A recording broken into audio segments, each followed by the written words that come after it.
យើងទៅមើលលំហាត់យើងទាំងអស់គ្នាលំហាត់នេះគេប្រាប់សមីការបន្ទាត់ L មាន x នៅលើ3ស្មើ y បូក6ស្មើនឹង z ដក2ចែកនឹង2អញ្ចឹងគេរក coordinate ចំណុចគុយនៅលើបន្ទាត់ L ដែលមានចម្ងាយពី P ទៅគុយយើងស្គាល់ចំណុច P 3ដក1 2មានតម្លៃអបបរមាយើងមានន័យថាពី P ទៅគុយនេះតម្លៃវាអបបរមាcoordinate ចំណុចគុយដែលយើងស្គាល់ coordinate ចំណុច P អញ្ចឹងយើងទៅដឹងថាសមីការបន្ទាត់ L វារបៀបម៉េចឧទាហរណ៍ថានេះគឺជាបន្ទាត់ L បន្ទាប់មក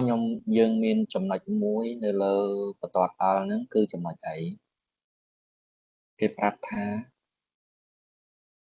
ចំណុចគុយណាអញ្ចឹងចំណុចគុយយើងតាំងដោយ coordinate xp yp និង zp នេះអញ្ចឹងបន្តមកទៀតគេប្រាប់ចម្ងាយពី P ទៅគុយអញ្ចឹងឧទាហរណ៍ថាចំណុច P នៅក្នុងលំហនៅត្រង់នេះក៏បាននៅត្រង់នេះក៏បានអញ្ចឹងចំណុច P នៅត្រង់នេះវាមាន coordinate 3ដក1ហើយនិង2តមកនេះគឺជាចម្ងាយពី P មកពី P មកគុយដើម្បីដោះស្រាយរក coordinate ចំណុចគុយបានយើងប្រើប្រាស់សមីការបន្ទាត់ L ដើម្បីរក x0 y0 និង z0 ហើយរក a រក b រក c តាតបមកយើងទាញតាមរយៈសមីការបន្ទាត់ L នេះយើងទាញបាន x0 ស្មើ0 y0 ស្មើ16 z0 ស្មើ2ហើយ a យើងទាញបានស្មើ3 b ស្មើ1 c ស្មើ 2a នៃ a ថង y បូក6ចែកនឹង1ថងនេះ1ជា b ណាប៉ុន្តែគេអត់ទៅ c 2នេះជា c ណាអានេះ2ណារូបមន្តវាដកស្រាប់កាលណានេះរូបមន្តវាត្រូវដកប៉ុន្តែបើសិនជាយើងឃើញបូកអញ្ចឹងមានន័យថាខាងនេះគឺជាតម្លៃអវិជ្ជមានណាគឺដក6អញ្ចឹងខាងនេះបើសិនជាគេអត់សរសេរមានថាវាដក0ណាទៅមុខទៀតអញ្ចឹងដោយស្គាល់ចំណុចគុយនៅលើបន្ទាត់ L អញ្ចឹងដោយស្គាល់ចំណុចគុយនៅលើបន្ទាត់ L យើងត្រូវទៅរកតាមសមីការប៉ារ៉ាម៉ែត្រណាអញ្ចឹងសមីការប៉ារ៉ាម៉ែត្រយើងមានរូបមន្ត xp ស្មើ at បូក x0 ឬក៏ xp ដល់ x0 ស្មើ at ណាអានេះគ្រាន់តែខ្ញុំបោះ x0 y0 និង z0 ហ្នឹងមកខាងស្ដាំស្មើទេណាតម្លៃ b តម្លៃ c y0 និង z0 ជួសជុលតាំងវាទៅយើងទទួលបាន xp yp និង zp ដែល xp yp និង zp នេះអានេះវាជា coordinate របស់គុយ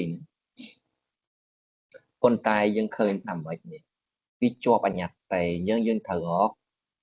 រកតេណារកតេតាមរយៈចម្ងាយពី P មកគុយយើងរូបមន្តពី P មកគុយយើងត្រូវយក coordinate របស់គុយដក coordinate របស់ P coordinate របស់គុយគឺលេខ3 coordinate របស់ P គឺដក3តេអញ្ចឹងយើងលើកវាជាការ៉េមកណារូបមន្តចម្ងាយយើងអាចទៅមើលរូបមន្តបានណាបូក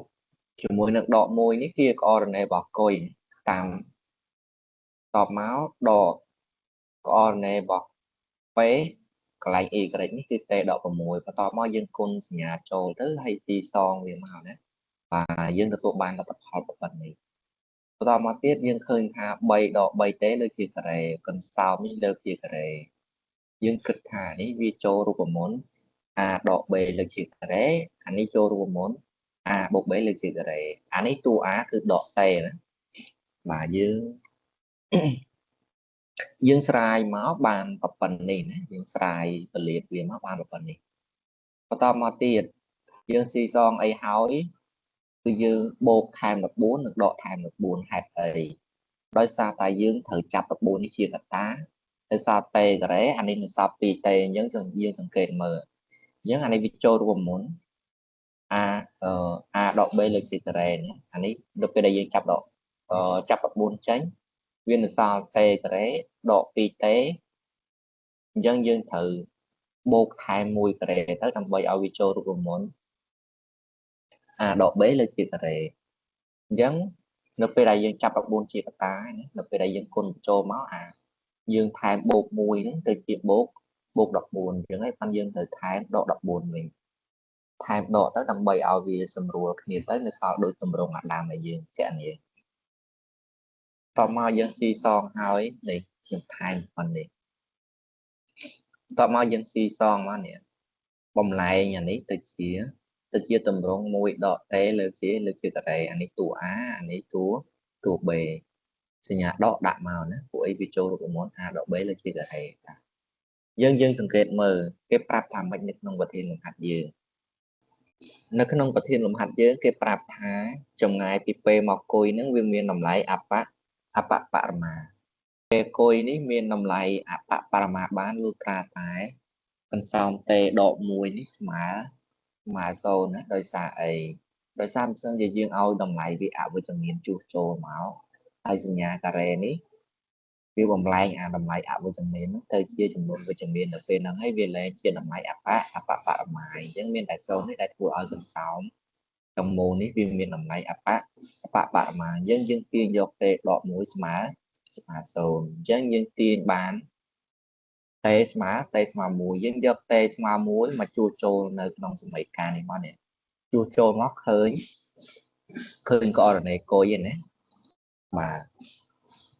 អញ្ចឹងនៅក្នុងលំហាត់នេះយើងមានតែប៉ុណ្្នឹងទេ